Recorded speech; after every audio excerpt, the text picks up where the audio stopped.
आमच्या पॅनलचे सहकार पॅनलचे माझे सहकारी नेते ज्यांच्यामुळंच अशा प्रकारचं दैदिप्यमान असे यश मिळाले ते संजूभाऊ कुसाळकर, दुसरे नेते शिवाजीराव नलावडे साहेब आज आवर्जून या विजयी उत्सवासाठी या ठिकाणी उपस्थित विधान परिषदेतील माझे सहकारी आमदार, तालिकेचे सभापती अमित गोरखे,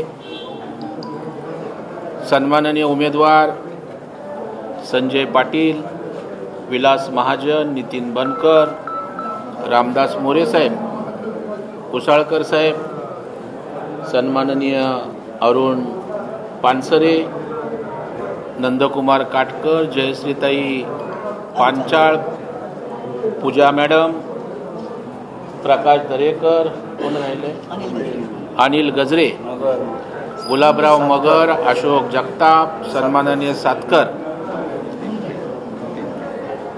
सन्माननीय पिंपरे साहेब पॅनलमध्ये नव्हते परंतु ते आता आम्हाला सम्मिलित झाले, त्यांचंही मी स्वागत करतो.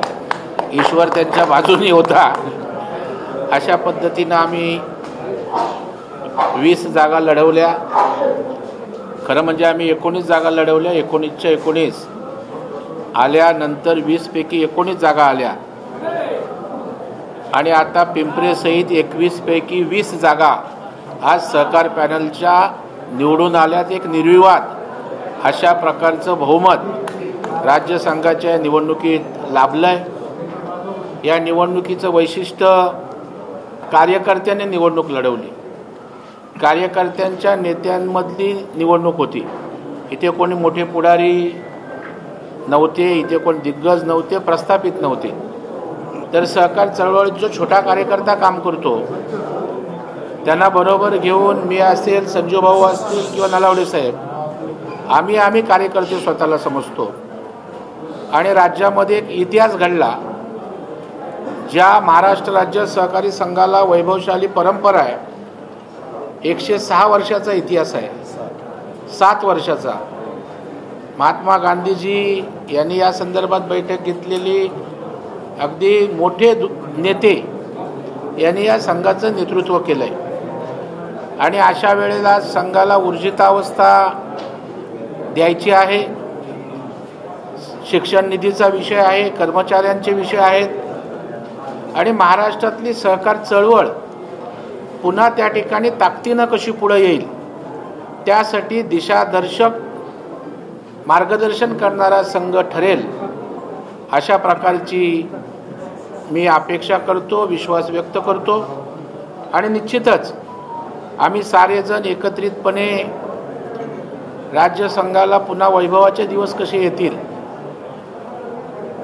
पूर्वीचं गतवैभव कसं मिळेल याचा प्रयत्न आमचा राहील. राज्यात जवळपास मतदान झालं त्यातलं 95% जास्त, मला वाटतं 97-98% मतदान जे झालं त्यापैकी आमच्या सहकार पॅनलला कब्बशीला मतदान त्या ठिकाणी झालं. मी राज्याचे मुख्यमंत्री आदरणीय देवेंद्र फडणवीस साहेबांचे आभार व्यक्त करेन. त्यांचा आशीर्वाद, त्यांचं पाठबळ होतं. त्यांनी स्वतः संजीव कुसाळकर साहेबांना फोन करून राज्याच्या हितासाठी सर्वांनी एकत्रित लढा अशा प्रकारच्या सूचना दिल्या. तत्कालीन अध्यक्ष रामदास मोरे होते. आणि मग आम्ही नेतृत्वापेक्षा पक्षाची त्या ठिकाणी उदो करण्यापेक्षा सहकारासाठी काम केलं पाहिजे या भावनेतनं सगळ्यांना बरोबर घेऊन आम्ही निवडणूक लढवली. अभूतपूर्व अशा प्रकारचं यश मिळालं आहे. आमची जबाबदारी मोठी आहे, कारण संघाची स्थिती नाजूक आहे. परंतु सुदैवानं सरकार जे आहे त्या पक्षाचा मी आमदार आहे. मुख्यमंत्र्यांकडून काही गोष्टी आपण विनंती करून अधिकारवाणीनं निश्चितच या संघासाठी, कर्मचाऱ्यांसाठी आणि राज्याच्या सहकार चळवळीसाठी आपण मिळवू. मी अजितदादा पवार साहेब, उपमुख्यमंत्री, माजी मुख्यमंत्री उपमुख्यमंत्री शिंदे साहेब या सगळ्यांचाच आशीर्वाद कळत नकळत या सर्व पॅनलला होता आणि त्यामुळं अतिशय सहजगत्या या ठिकाणी राज्यातील सहकार चळवळीतल्या संस्थांनी, कार्यकर्त्यांनी, सभासदांनी, मतदारांनी संजीव भाऊ, मी, नलावडे साहेब आमच्या सगळ्यांवर विश्वास ठेवून जे यश या ठिकाणी मिळवून दिलं आहे त्या यशाला, विश्वासाला अजिबात तडा जाऊ देणार नाही. आज सर्व उमेदवारांच्या वतीनं, नवनियुक्त संचालकांच्या वतीनं मी शब्द देतो. येणाऱ्या काळात राज्यभर सहकार शिक्षण प्रशिक्षणाची एक मोहीम, अभियान त्या ठिकाणी आम्ही सुरू करू. संघाच्या एकंदरीत विकासाच्या संदर्भात सुद्धा चांगल्या प्रकारच्या संकल्पना घेऊन नवीन संचालक मंडळ काम करेल हाही विश्वास त्या ठिकाणी देतो. कारण आम्ही ज्या ज्या संस्थात आहोत, जिथे जिथे आहोत, त्या संघाची असे संस्थांची प्रगतीच करण्याचं काम अनेक चांगल्या योजना आणून केलेलं आहे आणि त्याच पद्धतीत राज्य संघाची सुद्धा भविष्यातली वाटचाल निश्चितपणे सहकाराला भूषणावं ठरेल अशा प्रकारची होईल हा संजू भाऊ, नलावडे साहेब आणि सर्व संचालकांच्या वतीनं मी विश्वास देतो. पुन्हा एकदा विजयी सर्व उमेदवारांचं मनापासून अभिनंदन करतो. त्यांनी त्या ठिकाणी आपल्या विभागात, आपल्या जिल्ह्यात आणि राज्यात संचालक म्हणून योगदान द्यावं अशाही प्रकारची मी अपेक्षा व्यक्त करतो आणि सर्व विजयी उमेदवारांना खूप खूप शुभेच्छा, त्यांचं अभिनंदन करतो. पत्रकार बांधवांनी आम्हाला चांगलं सहकार्य केलं सुरुवातीपासून आजपर्यंत. आजही आपण उपस्थित आहात, तुमचंही या ठिकाणी मी आभार व्यक्त करतो. काय विचारायचं असेल तर विचार. मागे 5 वर्षापूर्वी निवडणूक झाली त्यावेळी आपण प्राप्त करू इथं आहे. पण आता 7 संस्था याच्यामध्ये प्रशिक्षणाला शासनाने आणले. जो बिझनेस शिक्षणाचा निधी आहे तो डायव्हर्ट झाला. तर हे तुम्ही पुन्हा कसं रोडावर आणता, हा अजेंडा काय?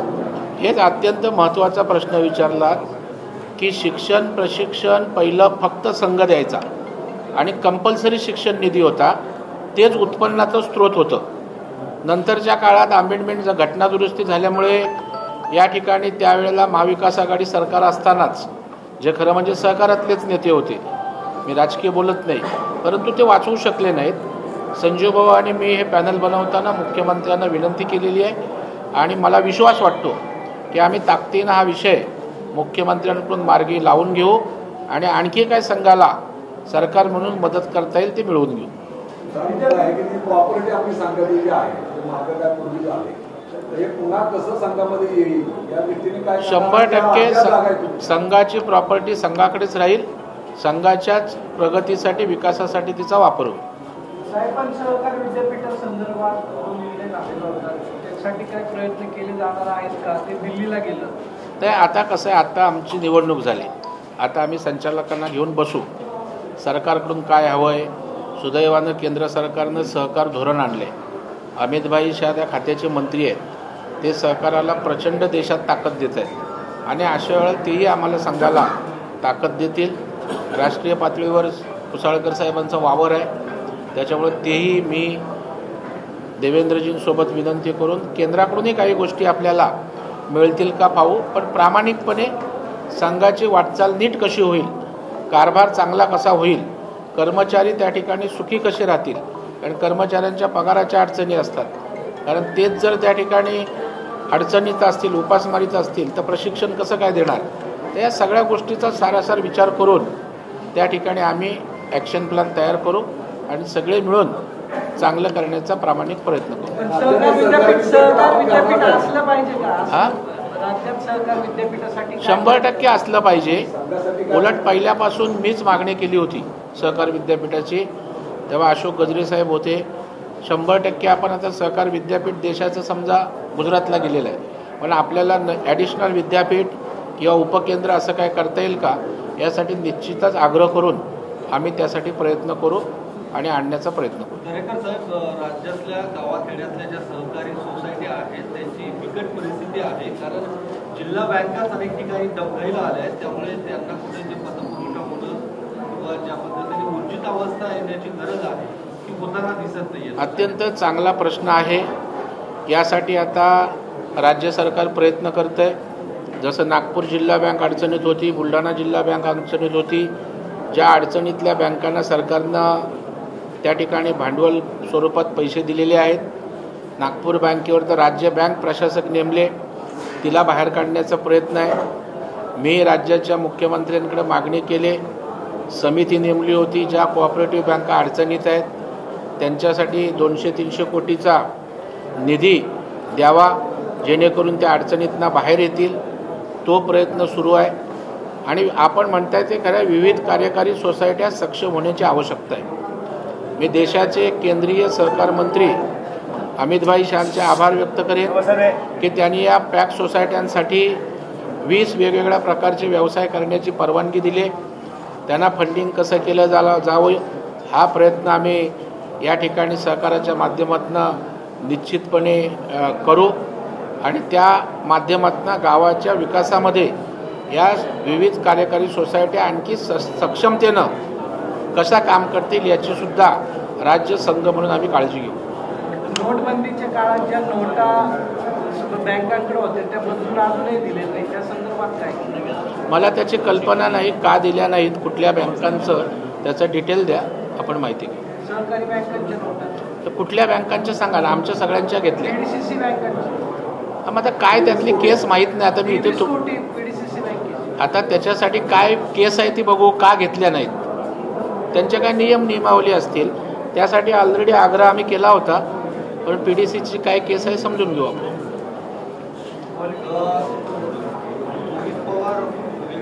त्याच्याशिवाय संपणारच नाही. हां, विलास मागे येतो असा.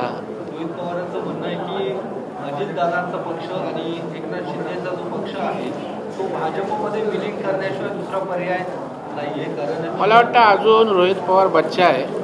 एवढ्या मोठ्या नेत्यांवर एवढी मोठी भाकीतं करायला मला वाटतं त्यांनी थोडं प्रगल्भ व्हावं, थोडं राजकीय उन्हापावसात भिजावं आणि मग बोलावं. आता शरद पवार साहेबांच्या भूमिकेत जाऊन वक्तव्य करणं मला वाटतं पुरकटपणाचं आणि बालिश आहे. पुण्यातले रेव पार्टीचं प्रकरण ज्यामध्ये एकनाथ खडसेंचे जावाई अडकले आहेत, त्यांना अटक देखील करण्यात आली. मात्र काही वेळापूर्वीच एकनाथ खडसे यांनी पत्रकार परिषद घेतली. ज्या पत्रकार परिषदेमध्ये सिव्हिल ड्रेसमध्ये पोलीस उपस्थित होते, त्यावरून त्यांनी पोलीस आणि सरकारवर आरोप केला की माझ्यावरती पाळत ठेवली जात आहे, सरकार एवढं घाबरतंय का, अशा पद्धतीचं आरोपी तर आपला बचावात्मक पवित्रा घेऊनच भूमिका मांडत असतो. मला काय वाटतं किंवा खडसेंना काय वाटतं यापेक्षा तपास यंत्रणा आहेत त्यांना काय वाटतं हे महत्त्वाचं आहे. आणि तपास यंत्रणाने त्या ठिकाणी रेड टाकले, पकडलेला आहे, FIR झाला आहे, कारवाई सुरू आहे, हा त्यांचा भाग आहे. आम्ही राजकीय नेत्यांनी किंवा संबंधितांनी बोलणं हा तपास यंत्रणेवर प्रभाव करू शकतो. राज्याचे या तपास यंत्रणा सक्षम आहेत, ज्या ज्या यंत्रणा आहेत त्या सक्षम आहेत आणि त्या योग्य ती भूमिका घेऊन कारवाई करत असतात. तो काही कारवाई कोणी राजकीय सूडभावनेनं करत नाही, कारण न्यायव्यवस्था शेवटी आपल्याला आहे.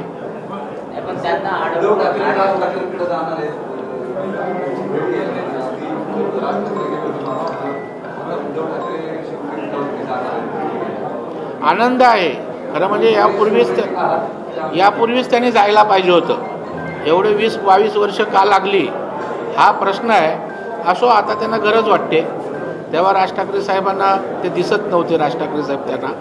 ठीक आहे, पण दोन भाऊ एकमेकांकडे जात असतील आणि कौटुंबिक स्नेह वाढत असेल तर मला काय वाईट वाटायचं कारण नाही.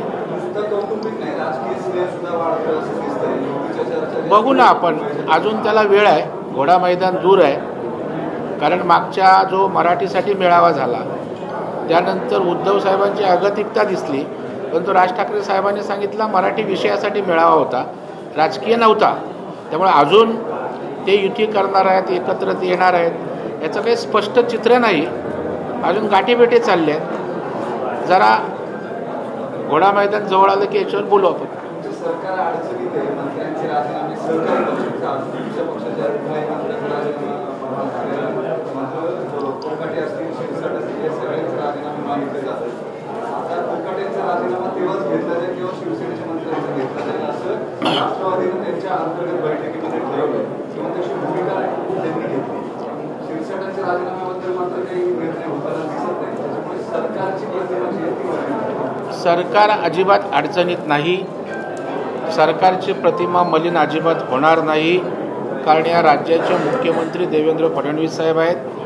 त्यांची प्रतिमा मलिन म्हणजे सरकारची प्रतिमा मलिन प्रतिमा होणार नाही याची काळजी घेणारं नेतृत्व राज्याचे मुख्यमंत्री देवेंद्र फडणवीस साहेब आहेत. आता कोण पक्षांतर्गत काय निर्णय घेतोय हा त्या पक्षाचा निर्णय आहे. कालच अजितदादांनी की आज सांगितलं की मुख्यमंत्री ठरवत असतात खाते बदल करायचा, कोणाला ठेवायचा, कोणाला काढायचा. आणि त्यामुळं मला वाटतं शिंदे साहेबांच्या पक्षाचा निर्णय असेल, त्यांच्याशी चर्चा करून घेतील. त्या ठिकाणी अजितदादांच्या पक्षाचा निर्णय असेल, त्यांच्याशी चर्चा करून निर्णय घेतील. त्याच्यामुळे जे काय होईल ते तिघे एकत्रितपणे निर्णय घेतील आणि त्याच्यामुळे अजिबात अडचण नाही. निर्विवाद बहुमत आमच्या महायुतीला आहे. राज्यातील जनतेचा मॅन्डेट आमच्या बाजूने आहे आणि त्यामुळे चुकीचं वेडंवाकडं वागणाऱ्यांना हे तिन्ही नेते योग्य ती दखल घेऊन त्यावर कृती करणारे आहेत.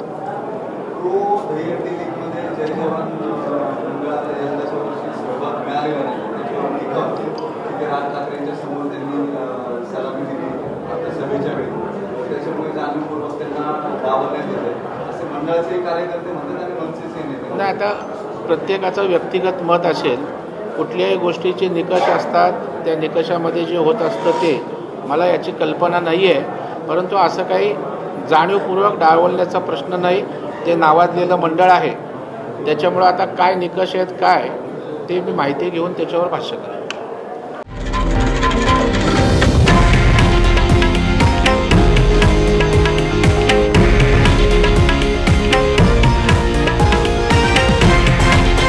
हे आहे देशातील नंबर 1 न्यूज नेटवर्क आणि आपण पाहत आहात TV9 मराठी, एकमेव.